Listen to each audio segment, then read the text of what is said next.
China தன்னுடைய கடற்படையை வைத்து ஆஸ்திரேலியாவுக்கு ஓயாம தொந்தரவு வச்சுட்டு இருக்காங்க. அந்த சைனா செய்யக்கூடிய இந்த அக்லியத்தை அடக்கிறதுக்காக ஆஸ்திரேலியா ஒரு அதிரடியான முடிவு எடுத்திருக்காங்க. சைனாவுடைய கடற்படைக்கு எப்படிலாம் அதிகமான ஆபத்து வர வகையில இப்ப ஆஸ்திரேலியா மாஸ்டர் பிளான் போட்டு ஒரு ஸ்கெட்ச் போட்டு வச்சிருக்காங்க. மட்டும் இல்லாம சைனா தன்னுடைய கடற்படை தான் பெருசு நினைச்சுட்டு இருக்க நேரத்துல இந்தியா தன்னுடைய ராக்கெட் போர்ஸ் மூலியமா அதிரடியான ஒரு மாஸ்டர் பிளான் போட்டு இதன் மூலியமா ஏவப்படக்கூடிய மிசைல்னால சைனாவில் பல நகரங்கள் தாக்கப்படும் சொல்லியும் செய்திகள் இருக்கு. அதை பத்தி நம்ம தெளிவா பார்க்கலாம் ஃப்ரெண்ட்ஸ், வாங்க.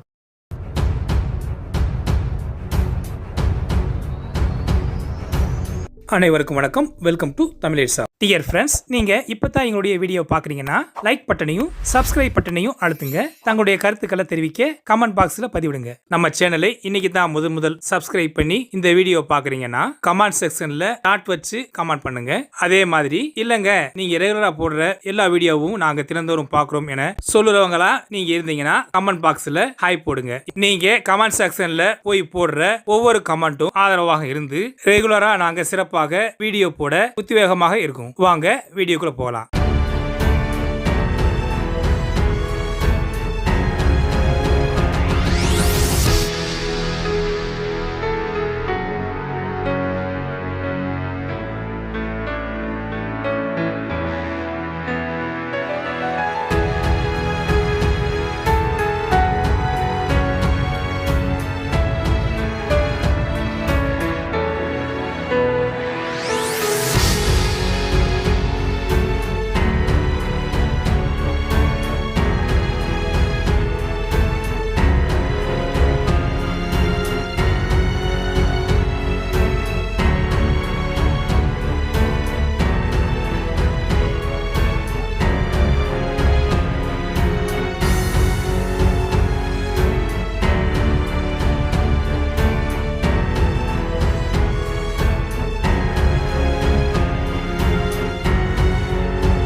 ஆஸ்திரேலியா தனது எல்லைக்குள் சீன ஆக்கிரமிப்பு செய்ய நினைப்பதை தடுக்க வேண்டும் என்பதற்காக ஆஸ்திரேலியா தனது கடல்சார் எல்லைகளில் சுமாட்சி மைன்களின் ஃபர்ஸ்ட் பேட்சுடன் தனது கடற்படை பாதுகாப்பை அதிகரித்து இருக்கிறது. 3 பெருங்கடல்களின் சந்திப்பில் அமைந்துள்ள ஆஸ்திரேலியா பாரம்பரியமா கான்பராவின் செல்வாக்கான பகுதியில் இருந்து தெற்கு பசிபிக் பிராந்தியத்தில் சீனா தொடர்ச்சியாக நுழைந்து வருது. சீனாவுடனான ஆஸ்திரேலியாவின் இறுக்கமான உறவுகள் அதன் கடற்படை திறனை வலுப்படுத்த தூண்டி இருக்குது. மேலும் சுமாட்சி மைன்களின் முதல் தொகுதியும் வாங்கி பாதுகாப்பை வலுப்படுத்தி இருக்குது. ஷி மைன் என்பது கடல் கன்னிவெடி. இது ஜலசந்தி மற்றும் துறைமுகங்கள் போன்ற பாதுகாப்பு முக்கியமான கடல் பகுதிகளில் வைக்கப்பட்டு சுய கட்டுப்பாட்டு வெடிப்பு சாதனமாகும். ஆஸ்திரேலியாவின் head of the guidance weapons and explosive ordnance enterprises GWEO-வின் air vice master Leon Philippines ஒரு அறிக்கையில் புதிதாக சி மைன்களை பயன்படுத்துவதற்கான நுண்ணறிவுகளை ஆஸ்திரேலியா கடற்படை ஏற்கனவே பயிற்சியில் பயன்படுத்தி இருக்காங்க. இந்த நிலையில் புதிதாக முதல் தொகுப்பை வாங்கியுள்ள ஸ்மார்ட் சி மைன்களை பயன்படுத்த ப்ராஜெக்ட் C2000 சி மைனின் கீழ் ஆஸ்திரேலியா இத்தாலியில் உள்ள ரெயின் மெட்டல் AG-யின் துணை நிறுவனமான RWM இத்தாலியாவுடன் கொள்முதலுக்கான கான்ட்ராக்ட் செய்து வாங்கிய சி மைன்களுடைய குவாண்டிட்டி அண்ட் டைப்ஸ் என்ன எவ்வளவு என்பது ரகசியமாக வைக்கப்பட்டிருக்கிறது. இந்த RWM இத்தாலியாவுடனான கான்ட்ராக்ட் சி மைன்களின் லோக்கல் ப்ரொடக்ஷன் மற்றும் மெயின்டெனன்ஸ் செயல்படுத்த டெக்னாலஜி டிரான்ஸ்பர் மற்றும் நிபுணத்துவத்துக்கான ஏற்பாடுகளுடன் உள்ளடக்கி இருக்குது. மேலும் பாதுகாப்பு உற்பத்தியில் உள்நாட்டு தயாரிப்புகள் திறன்களை சேர்க்கவும் விரும்பி electronic service recurring maintenance and filling and அசம்பிளிங்கான ஆஸ்திரேலியாவின் தயாரிக்கப்பட்ட வெடிமருந்துகளை பயன்படுத்துவது போன்ற சாத்தியமான ஒத்துழைப்பும் இந்த ஒப்பந்தத்தில் அடங்கும். இந்த அதிநவீன சி மைன்கள் சப்மெரின்கள் ஷிப்ஸ் அண்ட் ஏர்கிராப்டுகள் ஆகியவற்றிலிருந்து வரிசைப்படுத்துவதற்காக வடிவமைக்கப்பட்டிருக்கின்றன. இதன் மூலமாக ஆஸ்திரேலியாவின் கடற்படை தடுப்பை பல களங்களிலும் மேம்படுத்தி இருக்கிறது. வாங்கப்பட்ட சி மைன்கள் மைன்கள் காஸ்ட் $500 மில்லியன் முதல் $1 பில்லியன் மதிப்புடையதாக இருக்கும் என்று தெரிகிறது. இதில் அட்வான்ஸ்ட் வெப்பன்ஸ், உள்நாட்டு புரொடக்ஷன், சி மைன்கள் போன்ற போர் இருப்புகளை மேம்படுத்தல் மற்றும் லாங் ரேஞ்ச் ஸ்ட்ரைக் கேப்பபிலிட்டிகளை பெறும். மேலும் சி மைன்களின் ஒர்க் ஆனது லோடிங், அசம்பிளி மற்றும் பேக்கேஜ் ஆகியவற்றுக்கான லோக்கல் கேப்பபிலிட்டிகளை உருவாக்கவும் செய்திருக்கிறது. இந்த முயற்சியில டெக்னாலஜி டிரான்ஸ்பர் முக்கியமான பங்கு வகிக்கிறது. இந்த கான்ட்ராக்ட் பற்றிய விவரங்கள் குறைவாக இருந்தாலும் ஆஸ்திரேலிய நிறுவனமான என்ஜினியம் பிரைவேட் லிமிடெட் ஷி 2000 ப்ராஜெக்ட் குழுக்குள் வெடிக்கும் பொருட்கள் பிரிவை உருவாக்குவதற்கு பங்களித்துள்ளதாக நேவி நியூஸ்கள் தெரிவிக்கின்றன. ஸ்மார்ட் சி மைன்கள் எதுக்காக பயன்படுத்துகிறது என்றால், கடல் கன்னிவெடிகள் என்பது ஜலசந்தி மற்றும் துறைமுகம் போன்ற முக்கியமான கடல் பகுதிகளில் தேசிய பாதுகாப்பு நலனை கருத்தில் கொண்டு வைக்கப்படும். இது சுய கட்டுப்பாடு வெடிக்கும் சாதனமாகும். இது எதிரி கடற்படை கப்பல்களுடன் தொடர்பு கொள்ளும் போது வெடிக்க வைக்கப்பட்டு இருக்கிறது. இது 14ஆம் நூற்றாண்டுக்கு முன்பே பயன்படுத்தப்பட்டவை. இருந்தாலும் ஆஸ்திரேலியாவில் இருக்கின்றவர்கள் உட்பட மேற்கத்திய கடற்படை தலைவர்கள் சமீபத்திய சதாப்தங்களில் அவற்றின் பயன்பாட்டிலிருந்து விலகியிருந்தாங்க. ஆனா ஆஸ்திரேலியா இப்ப வாங்கியுள்ள ஸ்மார்ட் சி மைன்கள் ஒரு முக்கியமான அம்சத்தை கொண்டிருக்கிறது. இது தொலைவில் இருந்து செயல்படுத்தப்பட்டு வரிசைப்படுத்தப்பட்ட பிறகு செயலிழக்க செய்யப்படலாம். இந்த திறன் சேனல்கள் மற்றும் துறைமுகம் வழியாக friendly commercial and navy vessels ஷேஃபாக கடந்து செல்லவும் உறுதி செய்யுது. இம்மாதிரியான சி மைன்கள் 2ஆம் உலகப் போரின் போது அதிக அளவிலான போர்க்கப்பல்களை மூழ்கடித்தது என்பது குறிப்பிடத்தக்கது. சீனா அதனுடைய ராணுவ விவகாரங்களின் மத்தியிலே சுமாரா 1,00,000 சி மைன்களை குவித்து வைத்திருக்கிறது. சீனாவுக்கும் ஆஸ்திரேலியாவுக்கும் இடையே உள்ள உறவு சரியில்லாததால இதனுடைய கடற்படையை வலுப்படுத்த வேண்டிய கட்டாயம் ஏற்பட்டிருக்கிறது. ஆஸ்திரேலிய மூலோபாய கொள்கையின் நிறுவனம் ASPI ஆஸ்திரேலியாவின் 10 பிரியாரிட்டி போர்ட்ஸ் துறைமுகங்கள் மற்றும் 90% இன்டர்நேஷனல் ட்ரேடில் 7 சிக்னிபிகன்ட் போர்ட்ஸ் குறிப்பிடத்தக்க துறைமுகங்களை கொண்டிருக்கிறது. இவை முற்றுகைக்கு கணிசமாக பாதிப்புகளை எதிர்கொள்கிறது. இந்த துறைமுகங்களுக்கான அணுகுமுறைகள் மற்றும் அவற்றுக்கு இட்டுச் செல்லும் நீரிணைகள் பற்றிய விரிவான மதிப்பீடு மற்றும் எதிரி கடற்படை பிரிவுகளுக்கு எதிராக பயன்படுத்த கன்னி வெடிகளை டிப்ளை செய்வதற்கு குறைந்தது 1000 முதல் 2000 யூனிட் ஆயுதங்கள் வாங்க வேண்டியது இருக்கலாம். பதற்றம் மற்றும் போர்க்காலங்களில் துறைமுகங்கள் மற்றும் கடல் எல்லைகளை எதிரிகளிடமிருந்து பாதுகாக்க வலுவான பாதுகாப்பை உறுதிப்படுத்த ஆஸ்திரேலியாவின் பாதுகாப்பு படை 10 மடங்கு அளவுக்கு ஆர்டர்களை கொடுக்க வேண்டி இருக்கும்.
Dear friends, சீனாவுடைய PLARFக்கு இணையாக ராக்கெட் படையை இந்தியா உருவாக்குகிறது. இந்தியன் ஓசன் ரீஜனில் அண்டர் வாட்டர் வார்ஃபேர் அதிகமான போட்டியை பெறப்போகிறது.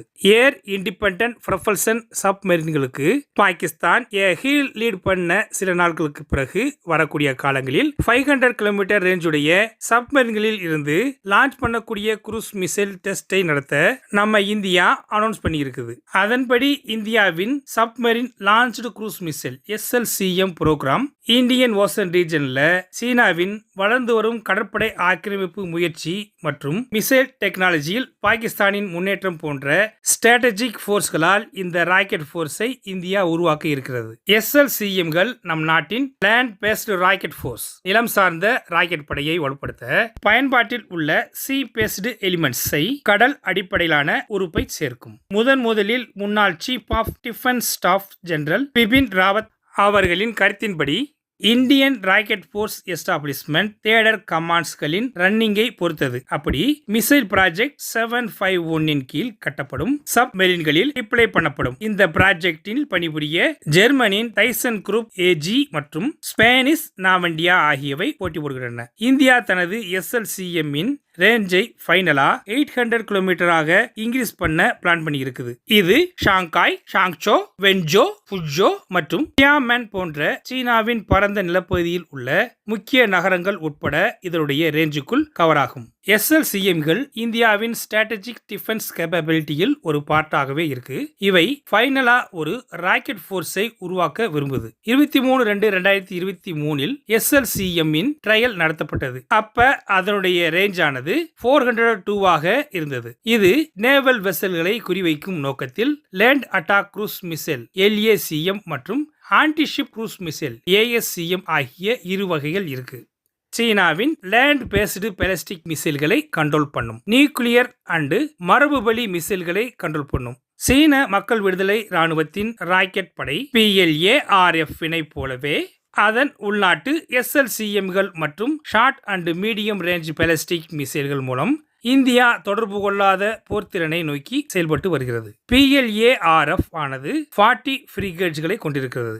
இந்தியா 1500 கிலோமீட்டர் ரேஞ்ச் கொண்ட அட்டாக் நடத்தக்கூடிய long range land attack cruise மிசைல்களை டெவலப் பண்ணி வருது. லார்சன் மற்றும் டூப்ரோ, கோத்ரேஜ் மற்றும் சமீர் போன்ற இந்திய உள்நாட்டு தொழில் நிறுவன பங்குதாரர்கள் நாட்டின் உள்நாட்டு defence research and development organisation DRDO-உடன் பார்ட்னராக சேர்ந்து SLCMகள் முதன்மையான சப்மெரின்களில் டிப்ளை பண்ணுவதற்காக டிசைன் பண்ணப்பட்டிருக்கிறது. மற்றும் கண்டம் விட்டு கண்டம் பாயக்கூடிய மிசைல்கள் இன்டர் கான்டினென்டல் பேலஸ்டிக் மிசைல் ICBMகளுடன் ஒப்பிடும்போது ஷார்ட் ரேஞ்சை கொண்டிருக்குது. லேண்ட் பேஸ்டு டார்கெட்கள் அல்லது நேவல் அசர்ஸ்களுக்கு எதிராக பிரிசிஷன் ஸ்ட்ரைக்களை நடத்த SLCM பயன்படுத்தப்படுகிறது. அதே நேரத்தில் ICBMகள் நாட்டின் அணுசக்தி தடுப்பு பகுதியாகும். SLCMகள் சப்மெரின்களில் இருந்து லான்ச் பண்ணப்படுகிறது. இவை நீருக்கு அடியில் அண்டர் வாட்டர் ஸ்டெல்த் தரமாக செயல்படும் திறனை கொண்டது.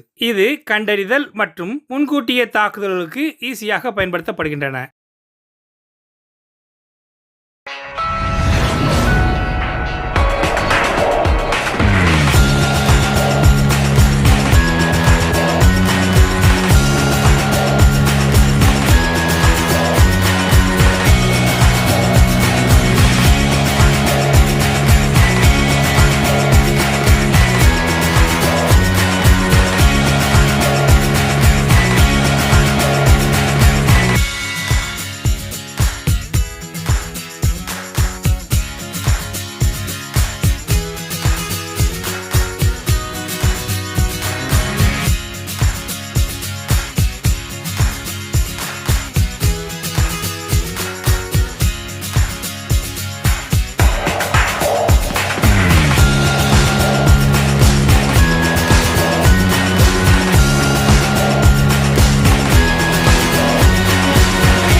ஓகே ஃப்ரெண்ட்ஸ், இந்த மாதிரி செய்திகளோட நாளைக்கு சந்திப்போம். இன்றைய பதிவு உங்களுக்கு பிடிச்சிருந்துச்சுன்னா லைக் பண்ணுங்க, ஷேர் பண்ணுங்க, உங்களுடைய கருத்துக்களை கமெண்ட் செக்ஷன்ல தெரிவிங்க. சப்ஸ்கிரைப் பண்ணுங்க, மறக்காம பெல் ஐக்கானை கிளிக் பண்ணுங்க. ஜெய்ஹிந்த்.